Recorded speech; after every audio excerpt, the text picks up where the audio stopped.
All right, time 6:14. Time to check your weather with Thomas. You know, obviously, if you're seeing the green today, it's St. Patrick's Day. And when we talk about green with the weather, usually that means rain.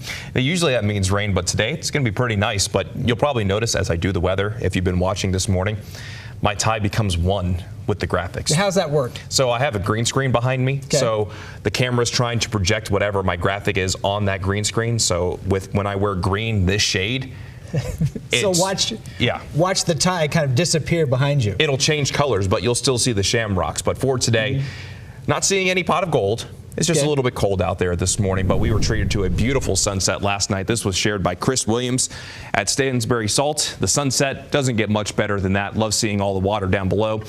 Meanwhile, we've seen a good amount of wet weather, especially down in southern Utah over the last few days. Thankfully, we'll get some dry conditions and the flooding risk has subsided. But St. George on March 16th, so yesterday, during the overnight hours, picked up almost an inch of rain. And between Tuesday and Wednesday, did pick up over an inch of rain, while Zion National Park picked up an inch and a quarter yesterday. However, over the last couple of days, Zion National Park closer to 2 inches of rain, and that's why all that water was moving downstream. But the mountains picked up even more snow. We are right on the cusp of 700 inches of snow at Brighton, 681 at Alta, Park City Mountain, 479. Deer Valley broke the record yesterday by getting to 485 inches. Meanwhile, Sundance is knocking on the door of 400 inches for this season. So to say it has been a sensational season would be an understatement.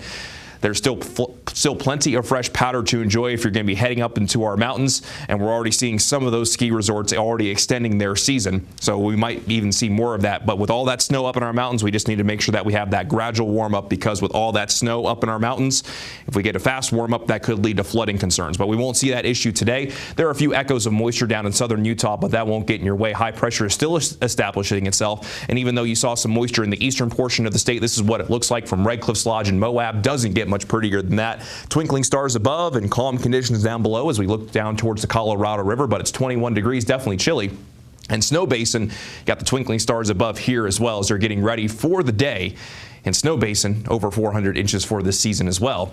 But those temperatures, they're chilly this morning. Make sure you bundle up. We're sitting at 13 degrees in Logan, 11 degrees in Park City, so definitely chilly in the Wasatch Back, 28 in Salt Lake, 26 in Provo, and even St. George this morning waking up with temperatures in the 30s. So for this St. Patrick's Day, as mentioned, no gold, just cold for this morning as you head out the door, but temperatures eventually warming into the low and mid 40s. Lucky sunshine, because if you didn't have the sunshine, it would definitely feel even chillier.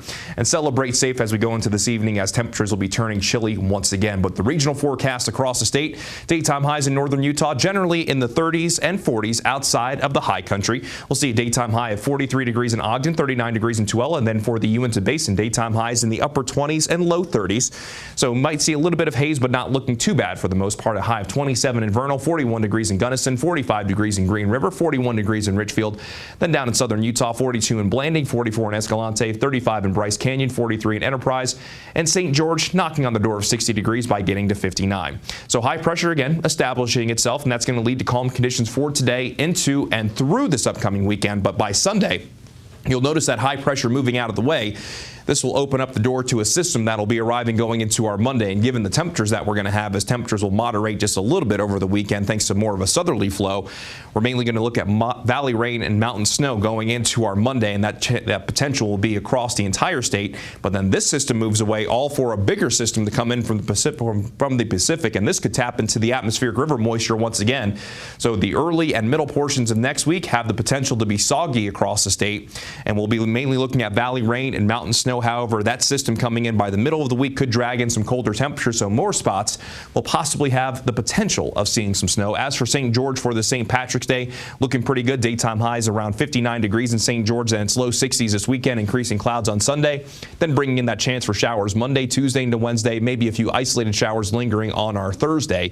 Then along the Wasatch Front, some breezy conditions by this afternoon, but looking pretty good again for the St. Patty's Day. Upper 40s and low 50s for daytime highs over this weekend, overnight lows just below freezing. And then we bring in that chance for wet weather Monday, Tuesday, and Wednesday of next week. Mainly valley rain and mountain snow through Monday and Tuesday. Then possibly as that colder air moves in, we could start to see some rain and snow showers on Wednesday and Thursday.